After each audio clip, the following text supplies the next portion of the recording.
Hey, Tim's Workshop here. Hey, I'm back from vacation. Well, it's not really vacation. I'm retired, so it's our trip to the Oregon coast. I guess I'll start with that. And then also, if you haven't noticed, I have a different hat. I got this from the Ocean Beach at the RV resort down there off the Rogue River. Beautiful place. And the RV place had a store and actually a pretty good cafe right there. So let's see, Indian Creek RV. Okay, so a good place right up from 101 up the Rogue River. So check it out. A lot of fishermen, so you might have to get some reservations, I'm pretty sure. Anyway, so this video on our trip, or even before the trip, we're having some issues with our RV. It's a 1997 Hitchhiker 2 Nuwa, and so it's getting old, so there's maintenance involved to keep it running and, doing everything it's supposed to be doing. And I'm going to kind of go through some things I found. There's basically, you have AC power, shore power for an RV, but you also have VDC, volt direct current, which is coming off your 12-volt battery system. And so I'm going to show you what can happen and what you should look for, and before you go out on a trip with your fifth wheel. That's what we have. And there's a slide, there's the refrigerator that runs on shore power, AC power, but it also runs on DC power. So when you're driving, you have your gas, propane, will cool your refrigerator. So it does both.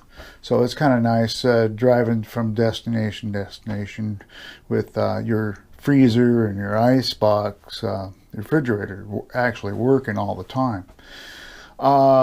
Then also your slide, say if you're in a place where you need to get your slide out for lunch or whatever, you can run it off your batteries.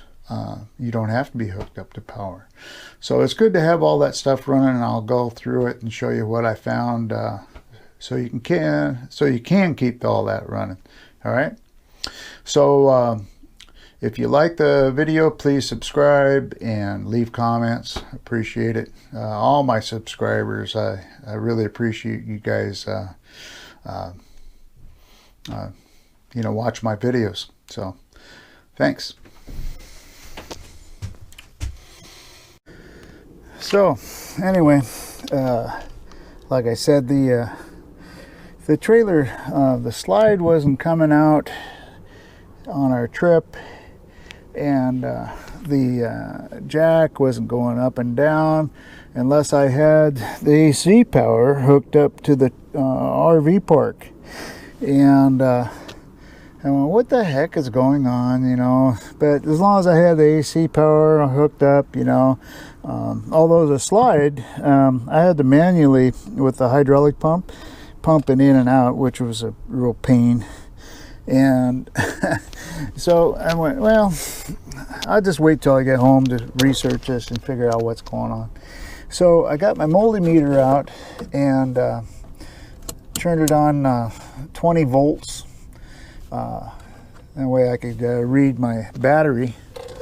And let me put the cables up here.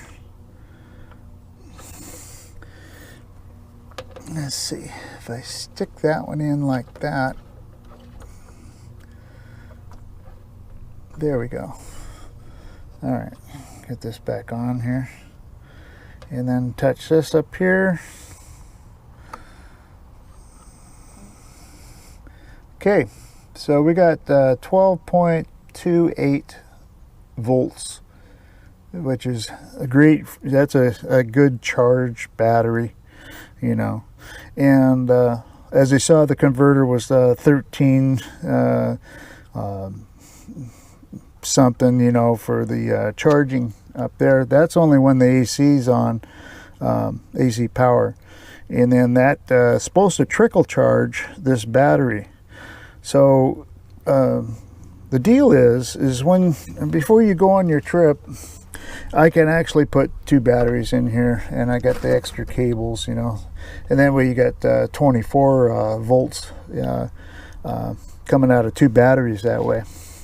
But normally I've always just hooked up the, you know, 1 battery, and that's fine because all the parks we go to have AC power, you know. So the only thing I needed it for is when I'm traveling to have the refrigerator on the gas, and you need DC power to run that refrigerator.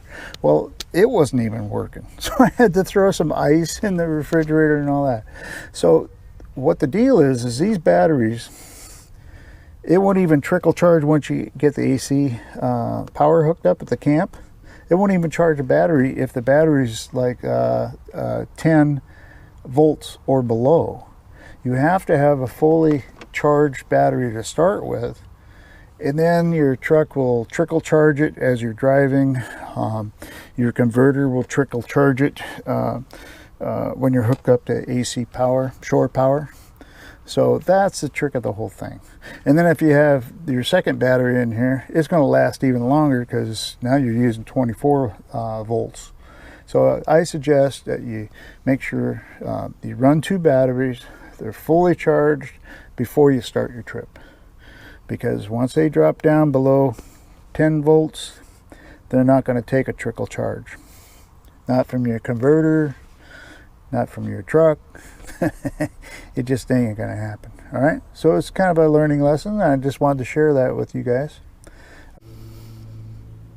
Okay, while I have the AC power still disconnected, let's turn our battery power on with a fully charged battery and see the jack works.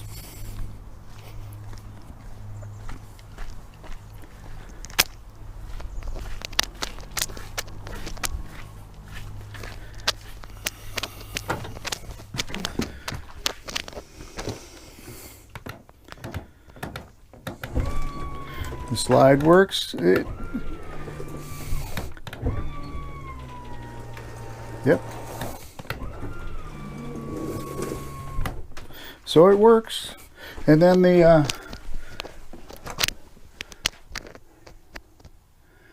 it's got it on auto. And there it is. I don't know if you can see it, but the gas is on. Running off the battery power. Lights. The gray tank. Battery, 3/4 full battery. So that's good. You got a tester for your battery too. All right.